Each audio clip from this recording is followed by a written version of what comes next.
Hello and welcome to Arts and Entertainment With Chris and Randall. I'm Chris I'm Randall. and welcome to the show. Uh, I'm going to just get this quickly out of the way because I actually sometimes forget. But if you are returning to the show, you've been a big fan, but you have not liked or subscribed, hey, it's time to like and subscribe. If you've never watched this show before, hey, it's time to subscribe. Always comment. I have a feeling this is a show that should generate a lot of comments. Share this with your friends and loved ones. Share this with your enemies. Hey, Randall, what's a good way for people to get in touch with us? Just check our website first, chrisandrandall.com. You can see how to get subscribe to our podcast. There's different services. You can use just about any service for our podcast. Go to our Facebook page for leaving comments. That's usually a good place to leave them. You can email us. Just go to our site and check it out, chrisandrandall.com. It's a wonderful site. And again, commenting on Facebook. I'm always checking on Facebook. We look so good on YouTube. But you might just be listening to us. So for those of you who are listening to us, I'll get to that in a second. So I want to let you know, the date of the recording of this show is January 27th. The airing of the show originally was January 28th, 2021. And therefore, this episode is going to get really dated really fast. But hopefully, we'll find a way of making what we have to say kind of significant beyond the day or the fad, the trend, the time. A week ago today, when we recorded this, history was made. America elected its second Catholic president. America elected its first female vice president, its first African-American vice president, its first East Asian vice president. There were all these different things. Do you remember there was a poet, the youngest poet laureate ever? There were many different colored coats on. Big day in history, lots of visual signifiers. It was very well produced, very well put together. Now that morning, a 79-year-old Jewish man representing the state of Vermont put on his Parker, grabbed the manila envelope because he had to mail something, may or may not have brushed his hair, sat on a bench by himself to watch history, having no idea that he would be the great takeaway from that moment in time. I am now talking about the famous Bernie Mittens meme. It's a major event. There's all sorts of, high up muckety mucks from the U.S. government there, former presidents. Everybody's dressed to impress. Michelle Obama, she wore like an amazing outfit. Everybody's like talking about how beautiful it was. What does Bernie do? Lady Gaga and J-Lo were there, not two slouches. Singing and wearing crazy performer clothing. Lady Gaga's dress had like a train that was 6 or 7 feet trailing behind her. It was ridiculous. And some sort of bird out of the Hunger Games. And, Garth Brooks, Great American, came up with his cowboy hat. There was lots. The White House, the Capitol steps, had only 2 weeks earlier been the scene of a violent insurrection. There were masks because we're living in a pandemic. There was so much iconic imagery. There was so much going on. And yet one man, Brendan Simialski, a former sports journalist who is a wire service photographer for Agence France Presse, he took this picture. So I want to give some folks a little bit of what we're going to do today, because this is going to be a very strange show.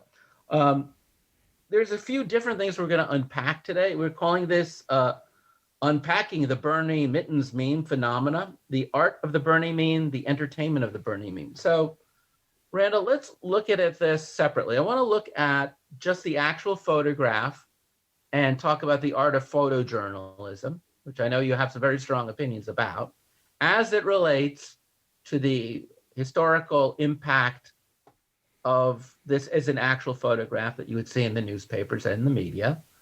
Then I want to separate that from the meme, the social media element, which is its own phenomena, it's its own thing, and is actually operating in almost the opposite way. And then in between, we're going to look at a brief history of American the world political iconography, how images of people politically have impacted our society. And then we'll also look at political memes on social media over the last 2 decades to get a sense of where things are. And then we will look at the big phenomena. If you're listening and you're not watching, behind Randall and myself are a lovely sample of many of the Bernie memes. And if you are watching us, I have just wasted your time. Well, can we talk about what Bernie was wearing? So he was wearing. I want to get into it in a sec. I just want to let me just set up this and then go into what he was wearing. Okay, yeah. So Bernie, we already talked about. There's all these muckety mucks, high up people wearing all these really nice clothes, but Bernie, he's wearing like You've told me it's like a $500 jacket, which is pretty normal for the cold over there, and some unassuming clothing, brown jacket. He's wearing what I would call, because I lived in the Midwest for 5 years, if you live in a place where it gets 20 to 30 below, it's a practical coat. Okay, it's a practical coat. And he doesn't do his hair. Like Trump is famous for spending an hour on his hair every day. Bernie, he's got normal hair going on. He probably just rolled out of bed. I don't know. I don't know what his hair regime is like. I think what you're doing here, and I want to stop you just for a sec, because this is good stuff, is I want to talk about how this relates as photojournalism and how what you just said is part of photojournalism. If you'll grant me this, right? But I was about to just talk about his mittens and be done. So okay, go ahead. So the capper to his whole outfit was a pair of mittens that were homemade by a woman named Jen Ellis. She mailed them to Bernie. I guess she was a Bernie supporter. She mailed him some mittens, and they're just homemade mittens. I mean, he's wearing a completely unassuming outfit. He's not putting on any airs. He's very humble. Yeah, at least in the way he looks, and he looks very relaxed. And I mean, people have interpreted the way he looks to mean different things. What you're doing here is really interesting because let's get to what this first section is about now that you've set it up. There's a really good quote on photojournalism, which is the main objective of photojournalism is to tell a story better than the next, or to write up that usually accompanies the photo. Therefore, it should capture images that have meaning or relevance to the story being told. The story being told. So I'm going to get to this wonderful interview with the photographer, Brendan Similowski.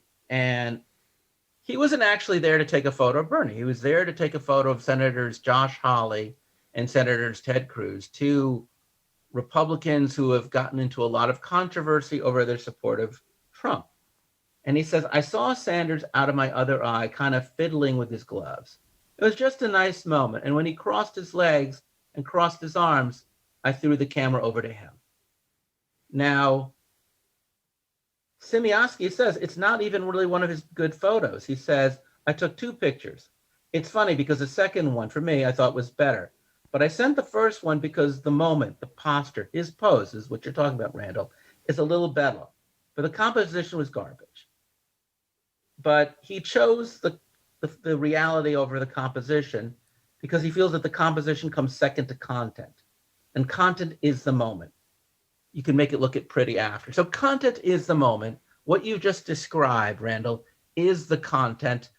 What you've actually really described is Sanders, but what is also, I think, part of it is, as you say, the chair that he's sitting on, the cold weather of the day, the event, the other people near him, right? This really gets to where I think you're going, which is, what is the story that this photo tells? Well, what's the story do you think the photo tells?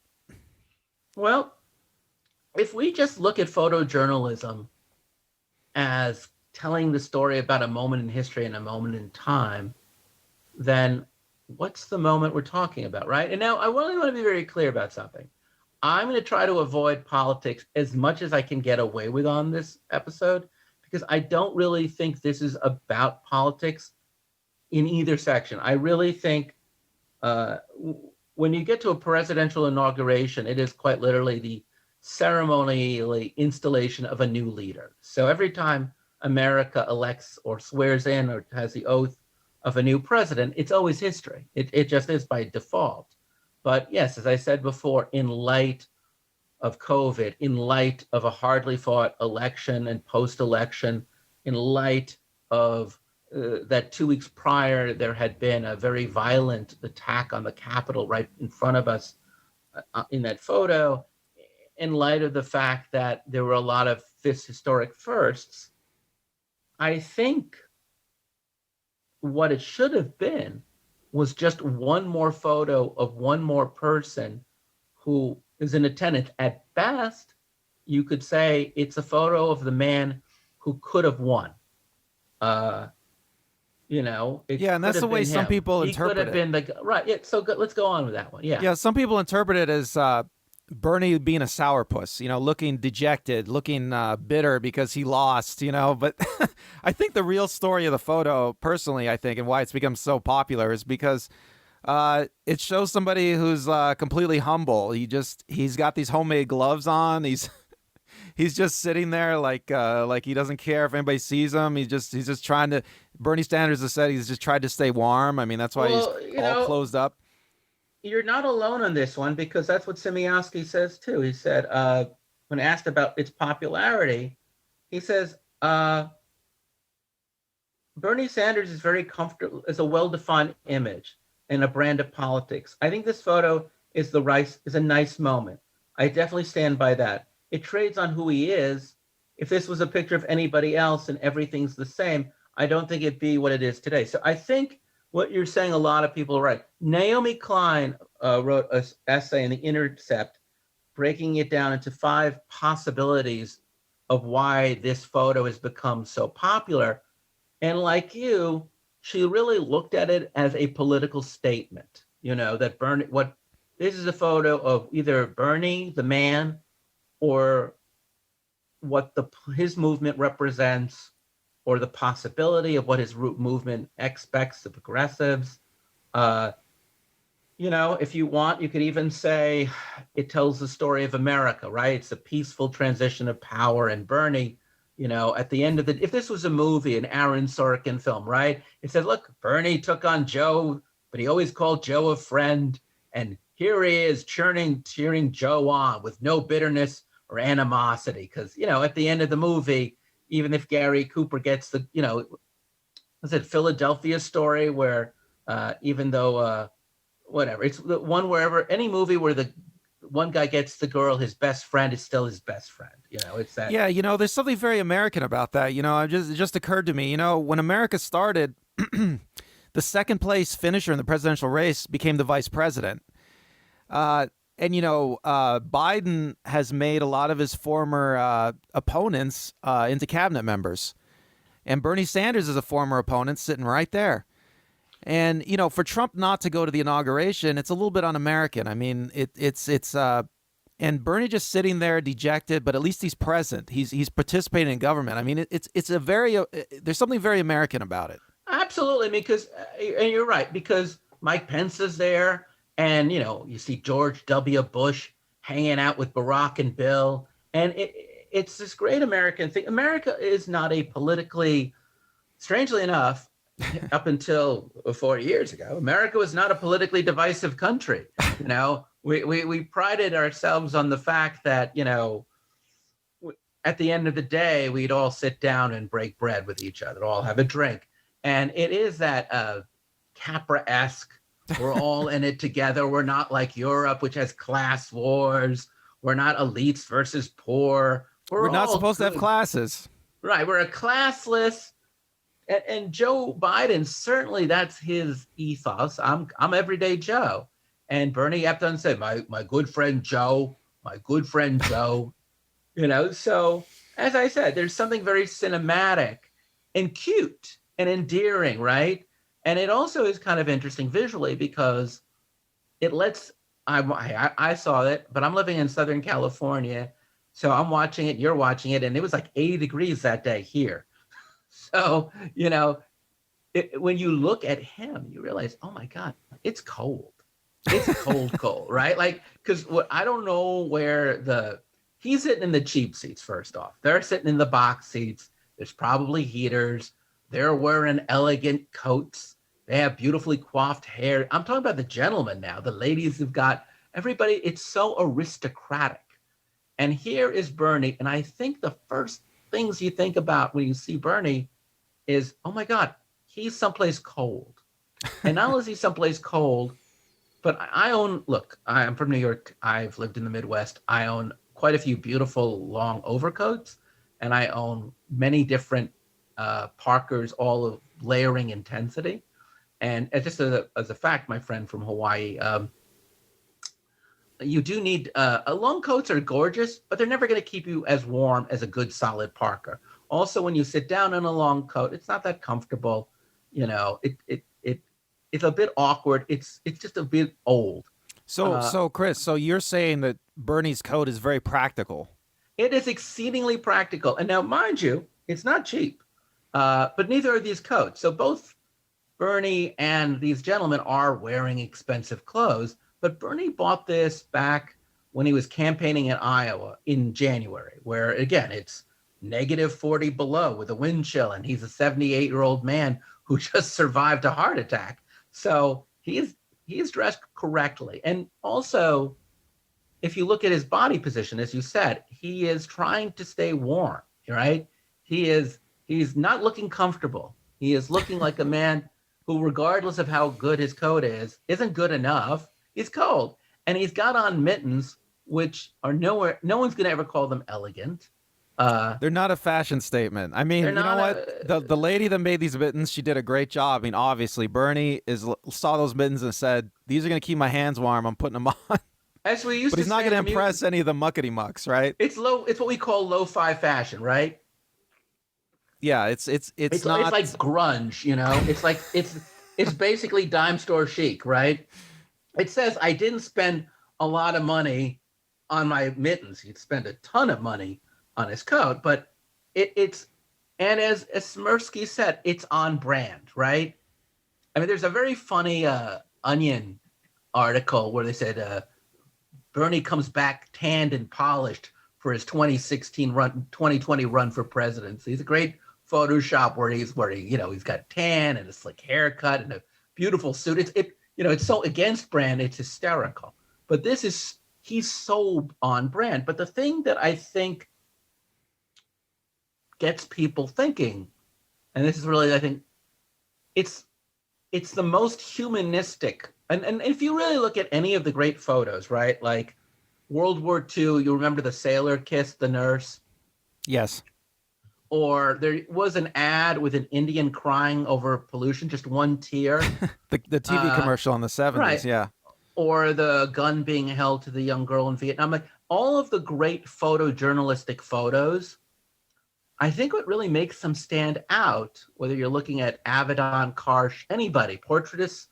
I just read some portraits, so let me take that back. Well, no, if you look at either good portrait photographers or good photojournalists, I think what has put them in museums is there is something so universal and so human, so frail, so vulnerable.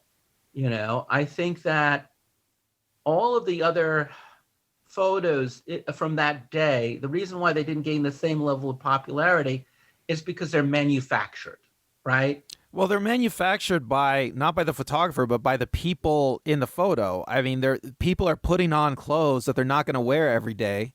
They're putting on to impress. They're putting on clothes to impress. They're very aware that they're being watched. They want to look good. I mean, Bernie has none of those qualities in this photo. Now, Randall, you're a photographer, and you're an excellent photographer. And I have hired you to take photographs of my storytelling shows. I know you've done sketch shows. I've known you've done stand-up. What is the difference between photographing a person when they're posing for you versus when you're doing what they call, I guess, a candid, when you're just catching them in a naked moment where they don't know they're being observed? Well, you said it. A candid like something that a photojournalist might do is try to take a picture of someone or something that's not aware it's being watched, and you're trying not to disturb it. I mean, the great thing about this Bernie photo is nobody knows. I don't think Bernie knows he's being photographed. No, he doesn't. I mean, it's a Nikon DSLR with an incredibly long lens. It was actually part of a bigger photo that just kind of narrowed down to him. That's why the composition is for shit. Sorry, folks, I said shit. Yeah, if you're trying to capture reality. It's not a deliberate photo. There's nothing about it that has, and even the art photographer said, has no art. It's just a random quick flash moment. So when you're a photographer taking a photo of like an improv team, and they're just making a quick expression within the second, is it that you know what you've got, or you just shoot and then you look and ask questions later? Yeah, I've taken many photos like that. Yeah, a lot of times you don't know what you're going to get, because when people are moving around in a performance, I mean, the split second photos you get from somebody moving around in a performance are surprising. I mean, you don't know what you're going to get. I mean, sometimes people will stop, a performer will stop and pose as part of the routine they're doing, as part of the show they're doing, but and that can frequently be good, but yeah, I mean, it's the surprising moments usually that are the best when you're taking photos. There is a famous photo of the Cuban Missile Crisis with Kennedy at his standing over his desk with his arms clutched against his oak table, and you know that the weight of the world is on his shoulders. I always loved that photo because at no point has Kennedy looked more like a human being with his back turned to us in that position than in that moment, versus, say, the traditional Kennedy photos. He was one of the best looking men to ever be president, so I'm picking on him because all of his formalized portraits look like an actor who was hired to be president. That's one of the things I like about photography is its ability to capture reality. I mean, like almost no other medium. I mean, it even captures, I mean, like I said about capturing moments that surprise you. You didn't know they existed until you look at the photos. Like this photographer, too. He didn't know that moment existed. He didn't even know that moment existed until it was shared on Twitter, right? And I think there's a certain beauty in photography in general, especially photojournalism. I have a friend who's a professional photojournalist, and he says to me that he's taught me a lot about it. He says, you know, every photo tells a story. It has a beginning, middle, and an end. And I guess when you really think about it, the context of the person, the relationship to their environment is part of that story. And you're really looking at that's what's informing you when you look at this photo as a proper photo. And I think that's what gives it its resonance, you know. But would you agree? Yeah, I mean, I don't know. I don't look at photography as storytelling as much as some other photographers do. I know that's a good way to think of photography when you're actually taking the photos. You're thinking, how do I capture the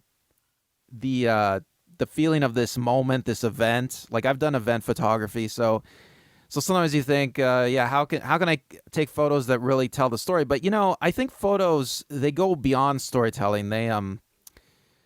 They're capturing things that because they capture so much detail, they're capturing things that even the photographer doesn't quite understand. I mean, even with this Bernie photo, I mean, this is a good example. I mean, the photographer doesn't know that this photo is so important, is going to be so special.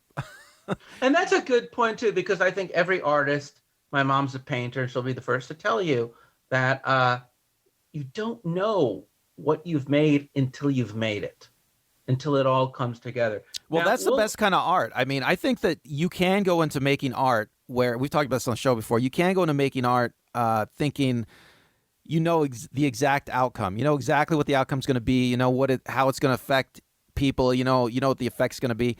But I think it's better to go into art making where you're a little bit more open-ended and you're reaching for something that you don't quite know what it is, which is why photography is like a very exciting art form, I think, because you don't know what the photo means when you're taking it, and you barely know what it means when you look at it.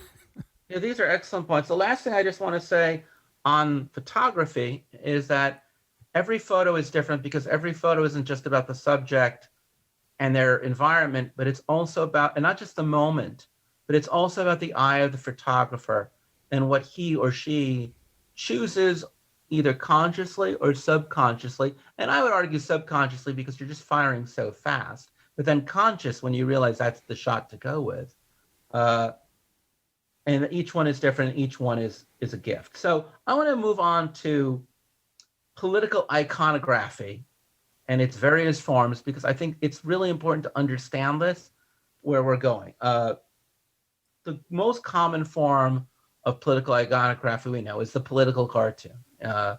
Literally, you open up any newspaper in America, there is some guy who's or woman whose job it is to do a caricature of whatever is going on in politics that day.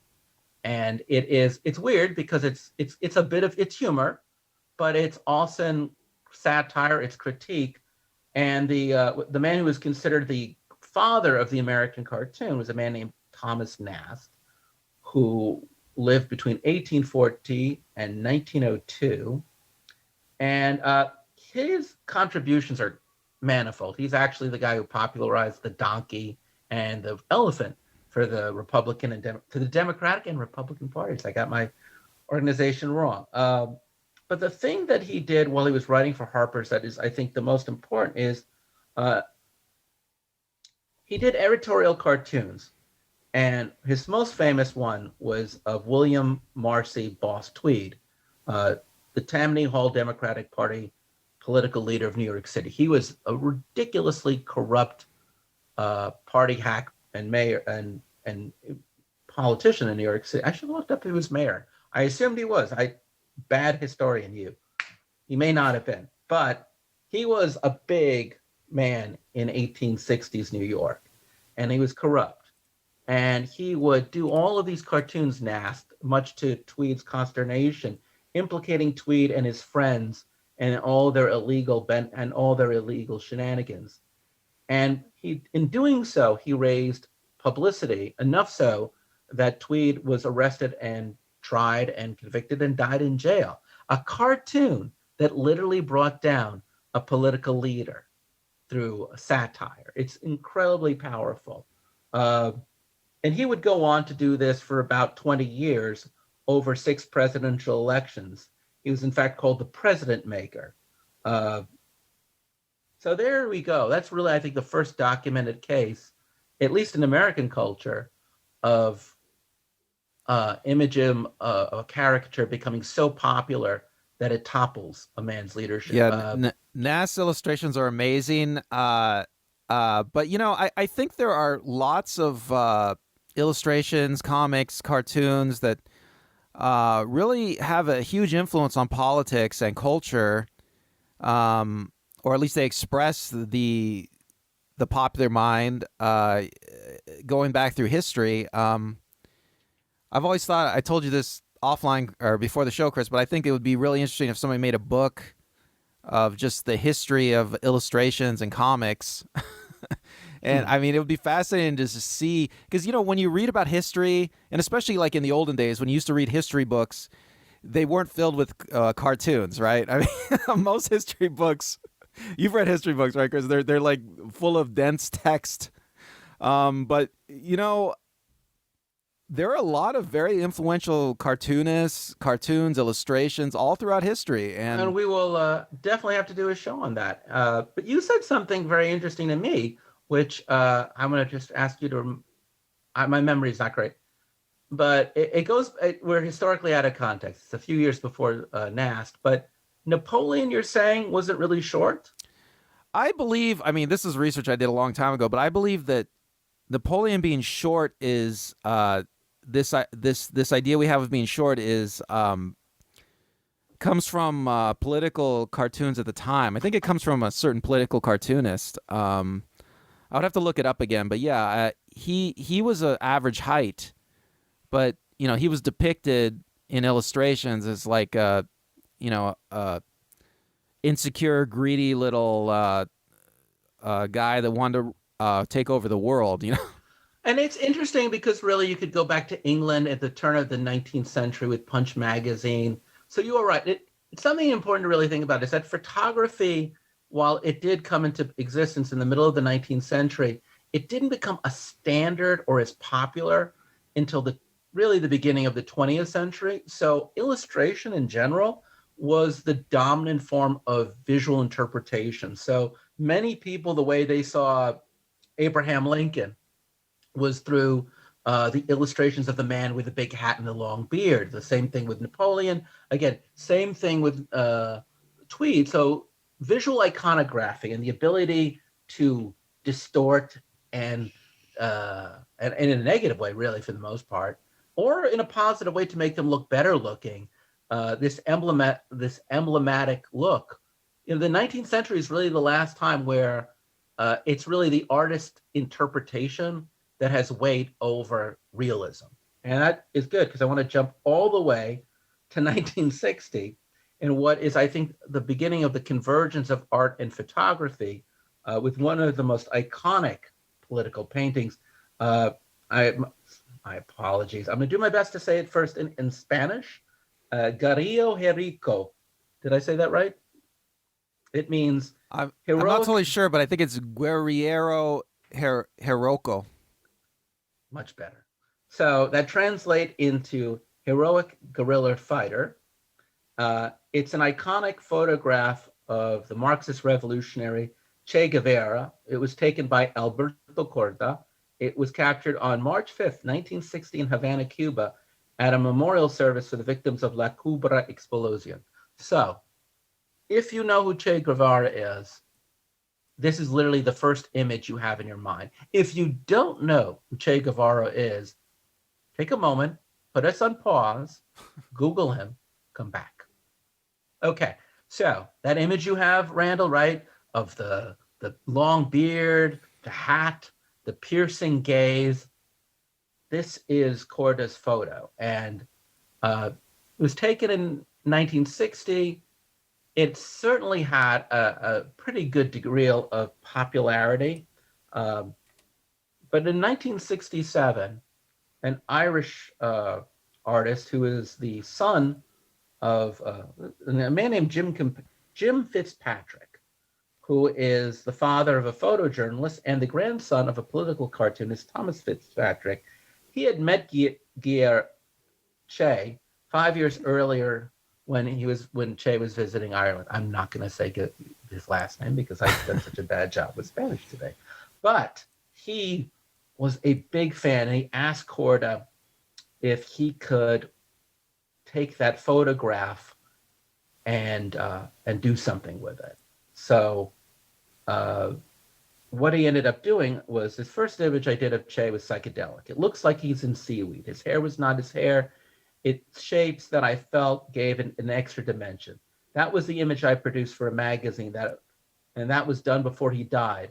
And that is an important thing about that image. At first, I did not print it. It was considered far too strong and revolutionary when he was murdered. I decided I wanted to do something about it, so I created a poster. I felt this image had to come out, or he would not be commemorated otherwise. He would go where heroes go, which is usually into anonymity. So he does this to immortalize him. Now, he prints this on one color black and one color red, and he hand painted the star in yellow. Fitzpatrick wants the image to breathe like rabbits and hand printed thousands of images to give this away to anyone for free. So I've now covered a little too much. So Randall, you've looked at that image yourself. What do you think of that iconic image of Che? I kind of remember the first time I saw it. It was like in a T-shirt in a store or something, and yeah, it's the first time you see it, I mean, it's striking. I mean, you're immediately struck by it. You wonder, who is this guy? You wonder. He seems very serious. You think that he must be somebody important. He must be a great person. I mean, it's almost religious. It almost looks like kind of a Renaissance painting of Jesus. Yeah, actually, you're very right. There's something very beatific about it, and because I'm 10 years older than you, I remember the 70s vividly, and everywhere you went, was some variation of this image painted on posters, buttons, t-shirts, the back of a jeans jacket, anywhere and on anything. Now, Fitzpatrick formed a poster company called Two Bare Feet, and he produced a variety of these posters in 67 using the Korda image. Now, thankfully, Korda did not mind. He was like, he didn't want any money. And for that matter, Fitzpatrick didn't want any money. And within a year, it ended up that his poster was shown in the Lisan Gallery in 1968. And it illustrates how the image moved from protest into the realm of fine art. And here's what some of the people have said, since it's been so popular for so long. From the Maryland Institute College of Art called it a picture of art called this picture a symbol of 20th century and the world's most famous photograph. Versions of it have been painted, printed, digitized, embroidered, tattooed, silkscreened, sculpted, or sketched on nearly every surface imaginable, leading the Victoria and Albert Museum to say that the photograph has been reproduced more than any other image in photography. Jonathan Green, director of the UCR California Museum of Photography, has speculated that Korda's image has worked its way into the language around the world. It has become an alphanumeric symbol, a helograph, an instant symbol. It is mysteriously reappears whenever there's a conflict.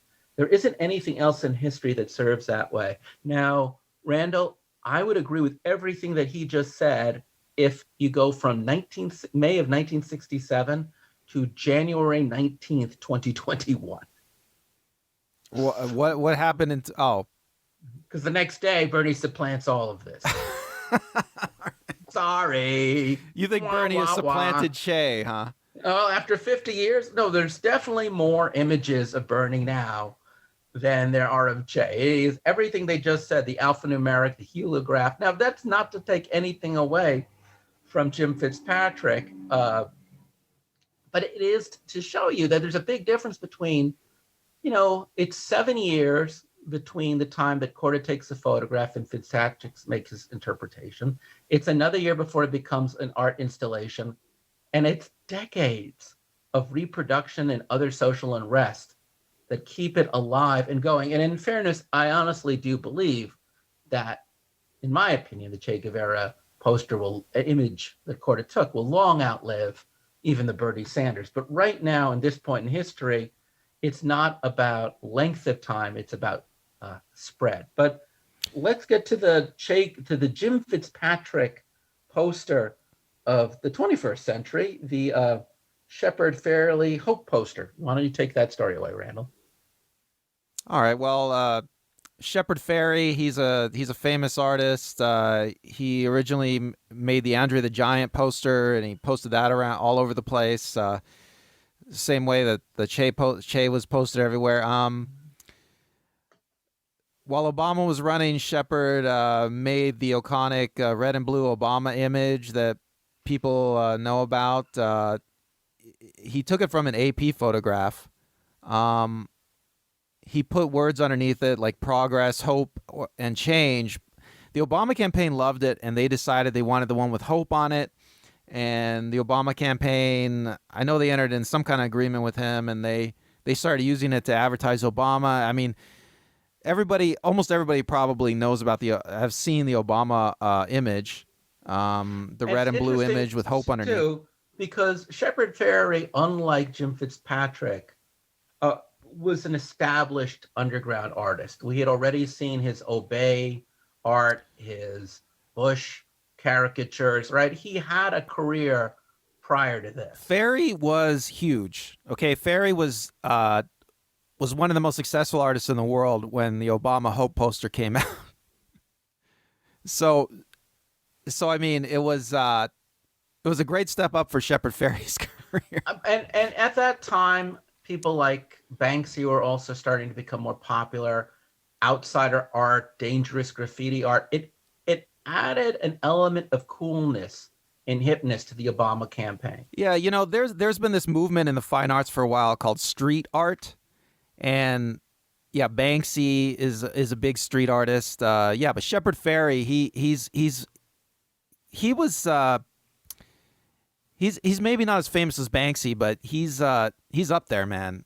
And even before the Hope poster, but the Hope poster definitely made him into like he's going to be remembered, as a great artist now for sure. Laura Barton, writing for The Guardian, wrote something that I think is very telling. She said that the image acquired the kind of instant recognition of Jim Fitzpatrick Che Guevara poster and should surely set to grace T-shirts, coffee mugs, and the walls of student bedrooms in the years to come.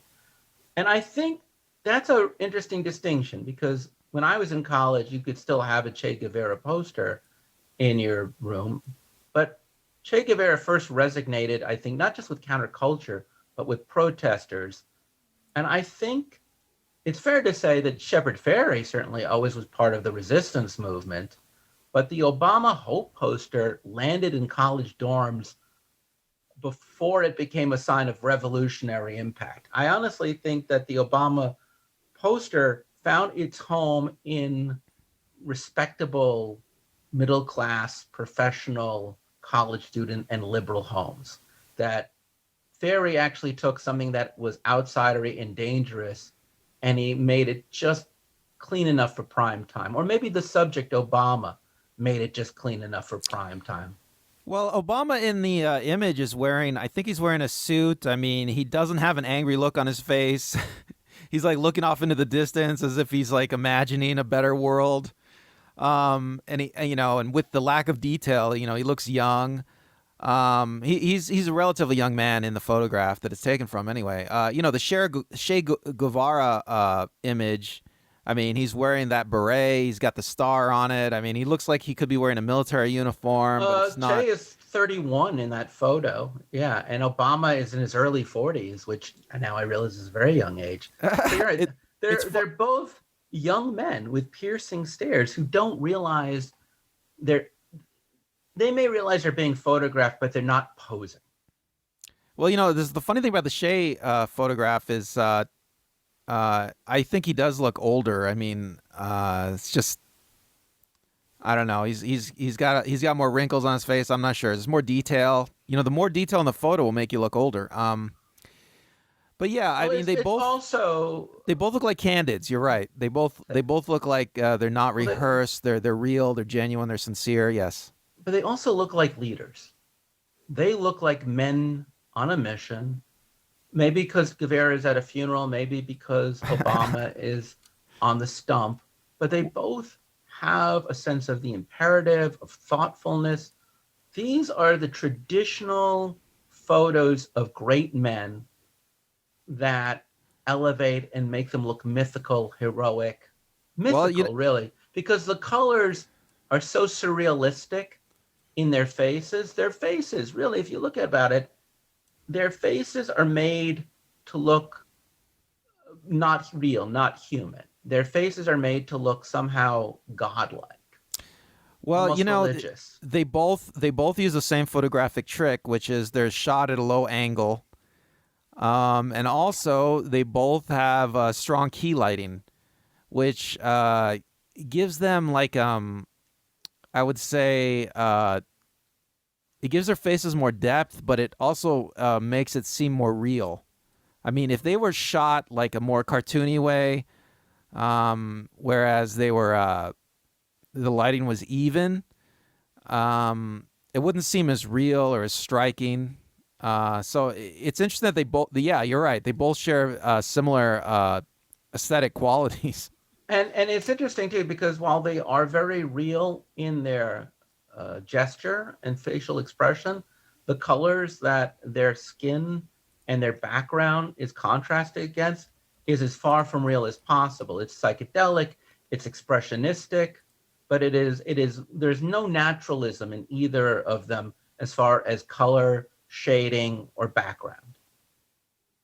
Well, you're right. That's another aesthetic quality they share. I mean, you take out the color detail, and suddenly they seem mythical and godlike. Yeah. So the low angle, the high key light.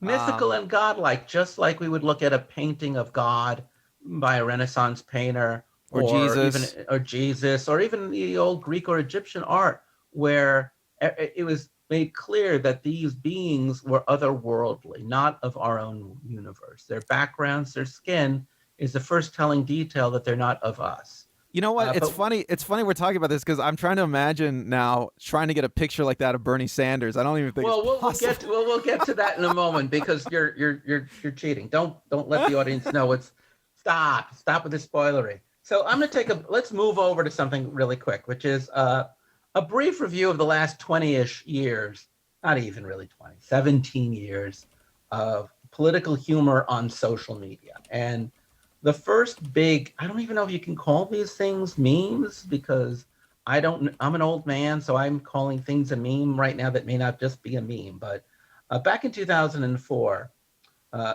another Vermont politician, the governor, Howard Dean, was running for president, and he gave a concession speech. And for those of you too young to remember it, it was a lot of shouting. I mean, he was shouting at a crazy man's volume. So someone took the audio, distorted it, and made it kind of sound like a yeehaw sort of punctuating scream. And it was one of the earliest internet memes. And I remember back in 2004, that crazy yeehaw Howard Dean meme was like everywhere. And it made him look like, well, he was already out of the picture. But do you remember that one? He looked like such a fool. Well, I don't know. You want to get in depth on that moment? Nah, It was played over and over, but there were technical reasons why it was kind of overblown. But yeah, I mean, the media portrayed him as a fool. You know, they like to play it over and over. But I remember watching it. I didn't think it was that crazy. It was just he just let a little scream out. You got to remember, in 2004, our tech was pretty low. It certainly made it impossible for him to have a comeback. But that same year, a company called JibJab actually really showed a much better version of what you could do in social media, because they used flash animation, and they used cartoon faces of George Bush and John Kerry, who were running against each other for president that year. Kerry had defeated John Dean, singing a parody of "This Land Is Your Land" that spoofs the 2004 presidential election. Now, the video became a viral hit, viewed over by 100 million people. And from that, JibJab would go on to do other things like Good to Be in DC and Big Box Mart. Now, that was really, now around that same time, you have the Lonely Island, the Chronicles of Narnia rap.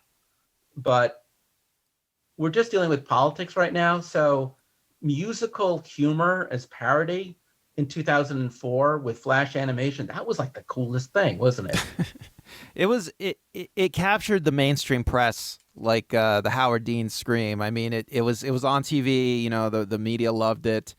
They loved that some cool kids on the internet were like doing something about the politics. Yeah, but it also had like the big cartoonish heads on small bodies. It was going all over the place. Everybody knows the song "This Land Is Your Land." And they love the idea of parodying it. And it kind of summed up the craziness in a satirical way of what was a very light political year. The 2004 political election campaign was not very dramatic. Well, I want to put in, were highly dull. And yeah, there wasn't any big issues going on. True. And I just want to say that's how a lot of elections used to be. I mean, it used to be a joke that, what is it? Oh God, I can't remember that comic, but it used to be, the joke was, who are you going to vote for? The puppet on the left or the puppet on the right? They're both exactly the same. I mean, even The Simpsons would make jokes about that, how political candidates are exactly the same. They were just both similar moderates, but that all they literally went to college times. together. They went to college together, right? They were in the same secret society. So the humor of it was very gentle and very silly. And then another one that happened in around 2008, which isn't really a meme, but was a music video by Amberly Ettinger that circulated during the 2008 U.S. presidential election. And she was called the Obama Girl. And she got like 12.5 million viewers with her video. And that was different because that was, again, Obama, you so cool. There was no humor in it, but it was also not animation. It was a real person. who looked sincerely enraptured by Obama. And if anyone else was either feeling enrapture of Obama or they just wanted a good laugh at somebody who was, that was all I want to say about that is hello, fellow kids.jpg. And then you get into like the Obama versus Romney fictitious rap battle of 2012. As of October 20th, 2020, that video has had over 150 million views. And again, not a very caustic election. It's almost just like a sequel. It's just like a better version of This Land Is Your Land, really. It's almost identical. But it really shows you what, under Trump, we would get all of these almost like modern day Nast memes of him saying things or looking stupid. I posted one. Or we had the Pelosi slow hand clap or the ripping of the pages. But it was just, it was okay. It was just what it was. But what makes this different? Okay, well, as soon as that photo was taken, a woman named Ashley Smalls, a man, I don't know if it's a man or a woman, but a PhD student at Penn State shared the photo on Twitter, writing, "This could be an email."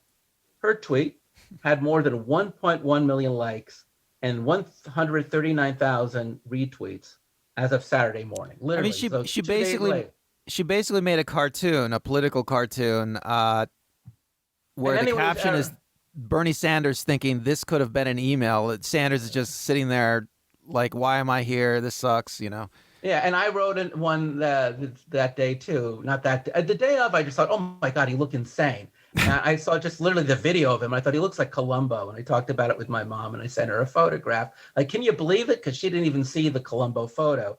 I didn't know it was. I thought it was a brown overcoat. But the following day, on Thursday, I had gotten in the ref, and I wrote Bernie Sanders, a senator from Vermont, and part-time model for the Burlington Coat Factory. and then became the fight. Then became the addiction. So when you saw that photo, you were immediately struck by it. Can you tell me more about what you thought when you first saw it? I'll be honest with you. It was a photo for me. I literally was watching the inauguration. I saw him slumped over in what looked like a brown overcoat, and that just blew my mind because he looked so. I'm Jewish, so we have a word in Yiddish called Hamish. He looked like a regular guy I would have seen in Forest Hills when I was visiting my grandparents. What guy at the deli. He looks like an old Jewish man at the deli ahead of you saying, "Hey, wait your turn. How much is this chopped liver? You're really going to charge me that much for some extra relish?" So he's a fellow New Yorker, right? He is always him. So what does Hamish mean? Just kind of a plane, just of the earth. Okay. But the point is this.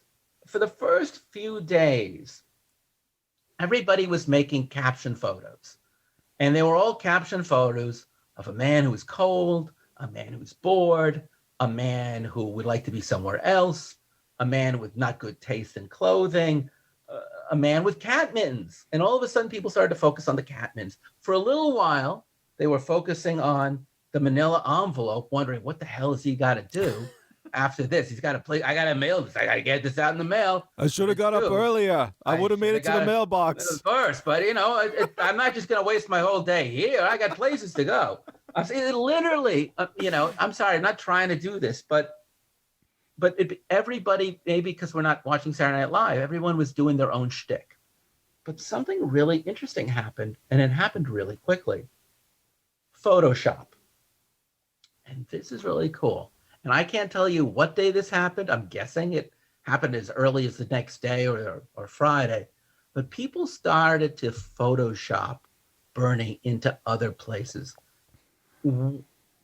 That's when things got completely different. Because the minute we start Photoshopping Bernie into different environments, unlike photojournalism, unlike traditional snarky memes, we lose the context. The original context is gone.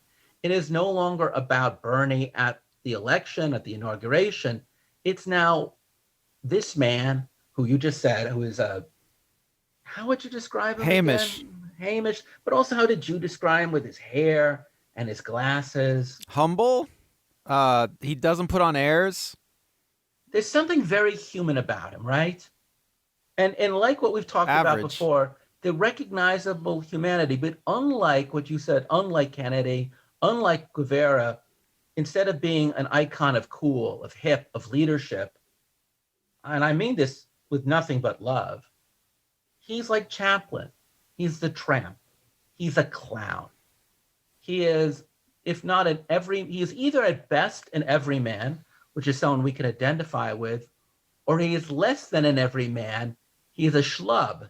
He's a dumpy guy, which we either will feel is an object of affection or an object of derision. But because all of us know someone, no matter where in the world we live, who's old, someone we know who doesn't take great cares to spend a lot of money on his appearance, someone who just cannot put himself together, someone who is cold, someone who is uncomfortable. There is so many things going on in that photo that all of us on planet Earth, even if we live someplace where it's not cold or not political and you don't even know who Bernie is, there's just something so universal about an old man crossing his legs, crossing his arms, trying to stay warm with glasses, natty balding hair, and like all of us today, wearing a mask. Well, we've all been cold. And, it does strike you when you look at the inauguration. You see all those high up people, wearing their beautiful clothes. Do they look like they're freezing? No, they don't look like they're freezing. Only Sanders looks like he's freezing. But now, you look behind us, you can see he's in the Last Supper.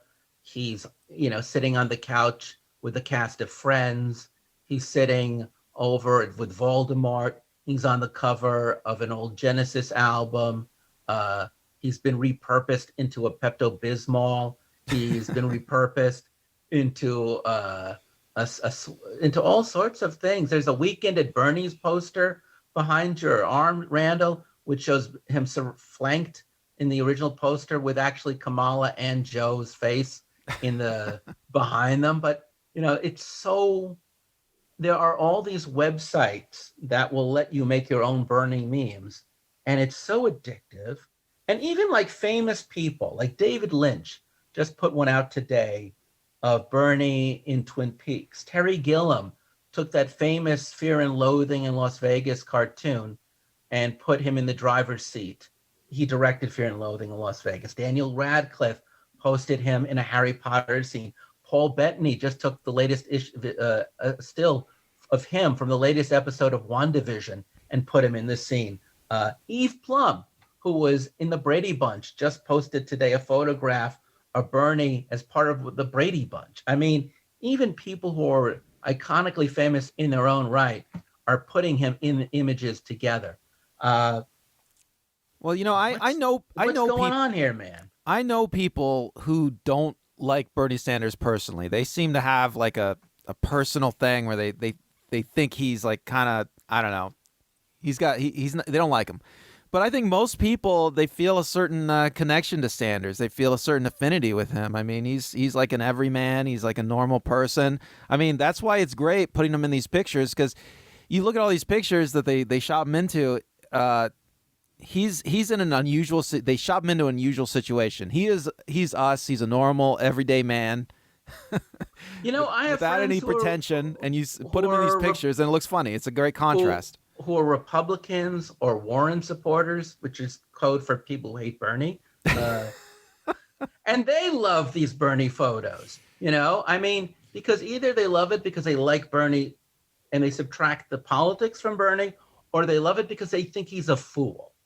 And as I said, a clown can also be an object of derision.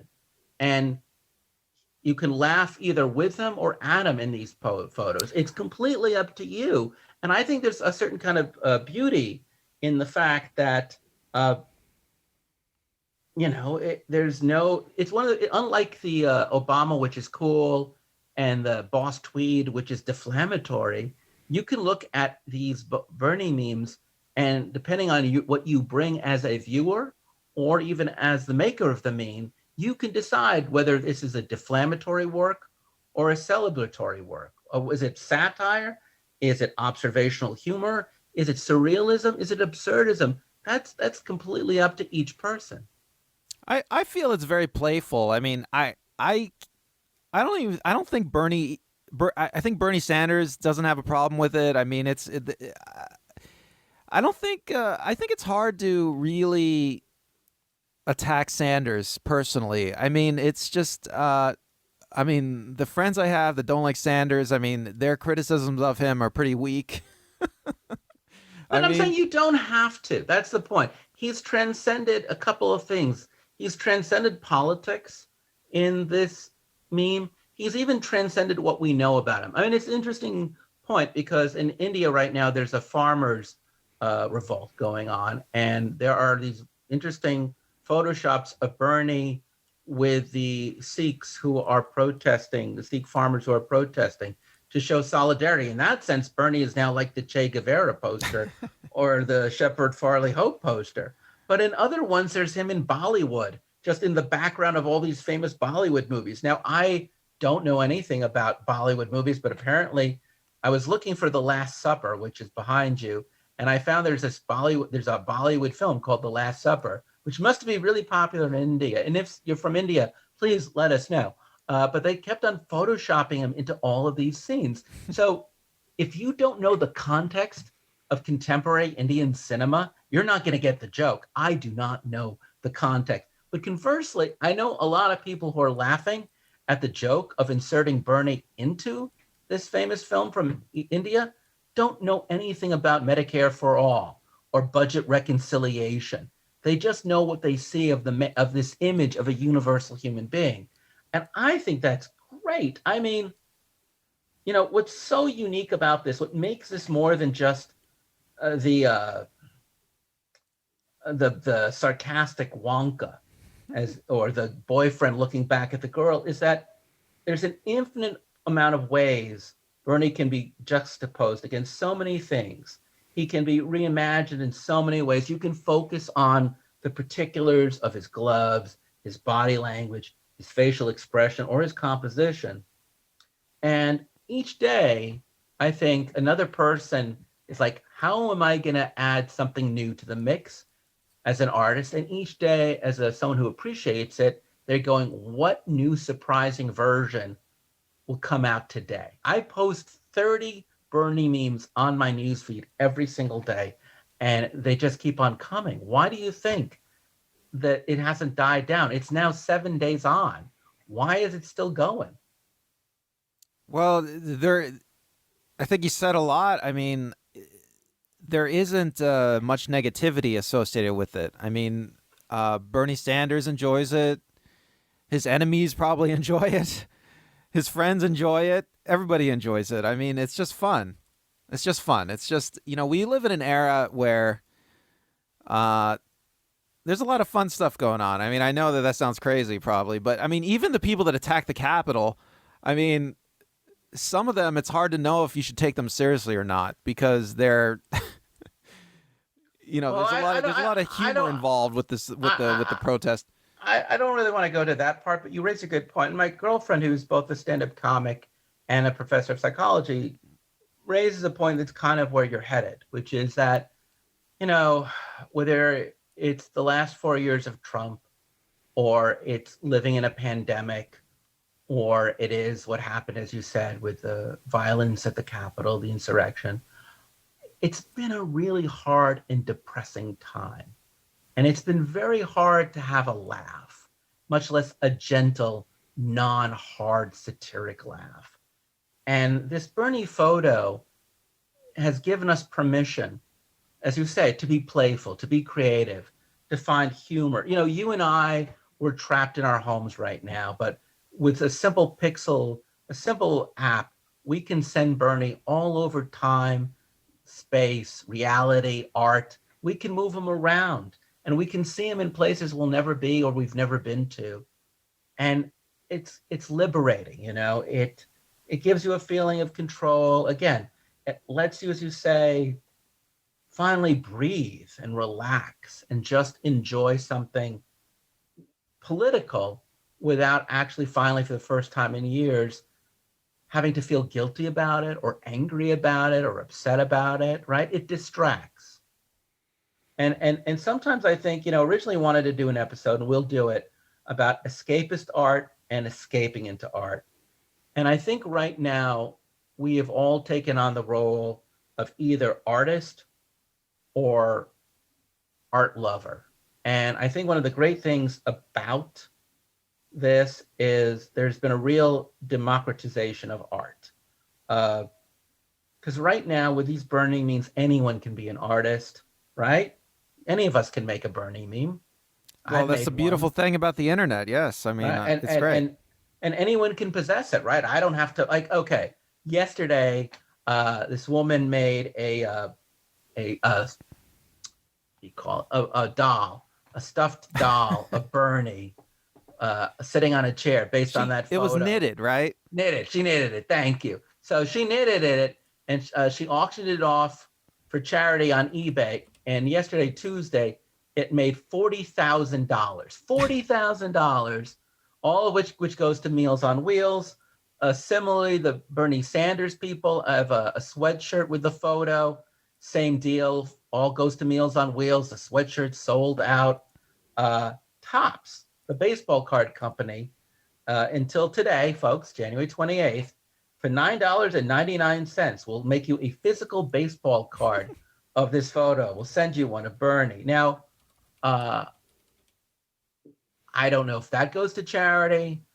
It better, because I will say right now, the one thing that the Bernie meme and Che Guevara and the Farley photo all share is inherently they weren't profitable. They went to causes and charities. And I don't want to really get into fair use too much, but it's very hard for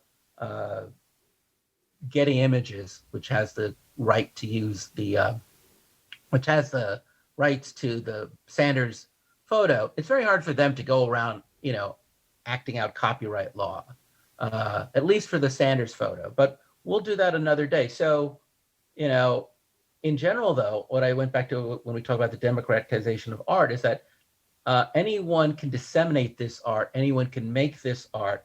Money is not a barrier to becoming an artist in this world of Bernie memes. Money is not a barrier to purchasing these Bernie memes. Location, you don't have to go to a museum or a gallery. And you are free to use it to express whatever political opinions you want, whether it's a farmer's revolt in India or you're doing a stand-up comedy show in New York and you just want people to see how funny your show's going to be by making fun of Bernie. And strangely enough, I feel that all of this is in alignment with Bernie's own ethos, right? He's a democratic socialist. So this sense of what we're doing, doesn't it feel like it is in line with the man who wears those handcrafted mittens? That is a great point, Chris. Yeah, I mean, Bernie is happy about all this. This is, I mean, if this had happened to, say, Donald Trump would be angry because he'd say, I'm not making a dime off of these memes. And maybe that's the deal with Obama. You always felt that Obama approved of Shepard Fairley's Hope. You always assumed the subversive nature of not making money off the Che Guevara poster until it did. And by the way, quick side note, once it finally did make money and copyright was being used by Fitzpatrick, he donated all of the profits to a hospital in Havana and gave the original artwork to Che Guevara's wife. So much like Meals on Wheels, again, these things aren't really used to make people rich.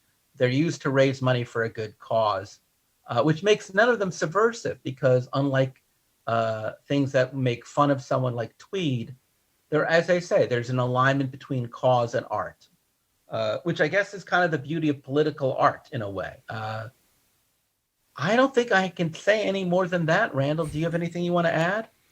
I guess the only thing I want to say is if we're entering an era where the biggest political icon is Bernie Sanders sitting in a chair wearing homemade mittens, I'm okay with that. Fair enough. He is, by the way, the first person ever to be, he's the most well-seen U.S. senator in the history of the Republic. And certainly the most popular meme of 2021, if not the most popular meme of the 21st century so far. Good going for a 79-year-old man from Brooklyn. All right. Until then, I'm Chris. I'm Randall. Thanks for watching or listening. Bye. Bye.